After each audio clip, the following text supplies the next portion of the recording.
Bueno, en Cen, máis de 20 veciños tiveron que levar a arranxar os raiazos que alguén lle fixo nos seus coches. Estamos falando dun auténtico problemón, A Policía Local xa recolliu 10 denuncias, outras tantas a Garda Civil, e a última púxose hoxe mesmo. Púxoa Lucía e fixo diante dun equipo do Hora Galega. Nós estábamos ali presentes, porque o seu coche apareceu raiado de diante a atrás onte mesmo, entre as 5:30 e as 7 da tarde.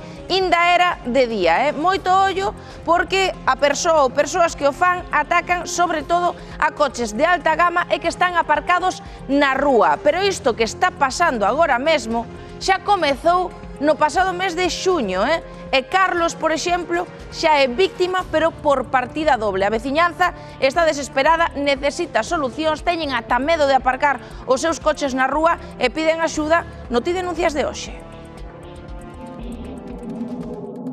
Pois nada, rayáramo esta é a segunda vez xa, e igual co meu, hai así uns 20 coches desta última vez. Ti viches un coche rayado? Sí, de adiante atrás.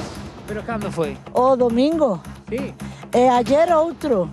Tiño aparcado na calle Diego de Muros, no centro, aparquei no de noite. Cando me levantei o día seguinte, un sábado pola mañán, estaba, como se aprece, todo rayado, todo este costado. E nada, plena luz do día, entre as 8:30 e 3 da tarde, cando están sendo a maioría deles. Este é o centro comarcal e aquí todo mundo ten que vir ás oficinas, ás tiendas, ás ópticas, ao hospital. A última vez que cho rayaron, cando foi? O 23 de xuño, e a segunda o luns pasado. Acabamos de falar cun taxista que tamén está afectado, pero non quere falar a cámara por medo a represalias. El di que un día viu 3 mozos, cree que menores de idade, que pasaron do lado do seu taxi e lle rayaron de diante a atrás. Unha raya desde adiante atrás é un coche que non é de... Coche caro. Caro, é un Mercedes. Os coches son sempre coches de alta gama, os que rayan.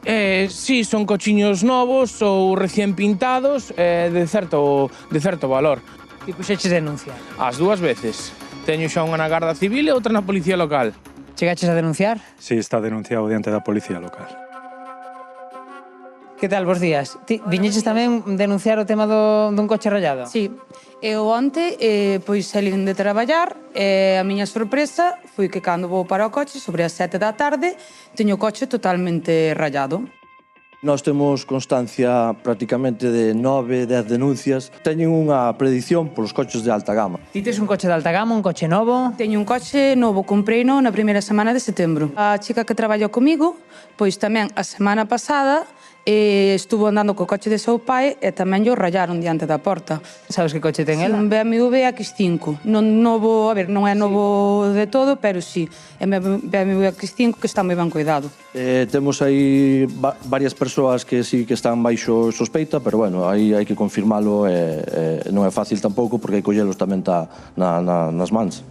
Este é o coche, non vexo que xa tes a denuncia na man, xa puxexe a denuncia e estamos vendo, efectivamente, 3 rayazos, Sí, sí, é que isto ten que solucionarse de alguna maneira. Non pode ser que eu, por exemplo, que veño todos os días traballar, me encontre con isto. Está claro que hai que ter garaxe en Cee, Sí, hai que ter a garaxe, porque senón é que ahora mismo hai cantidad de coches que aparecen todos rayados.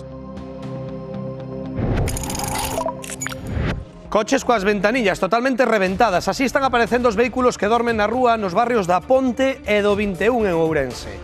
E os ladróns soen empregar sempre o mesmo método. Collen as tapas dos sumidoiros que hai na rúa, danlle un golpe ao vidro, conseguen entrar no coche e revolveno todo. E que buscan?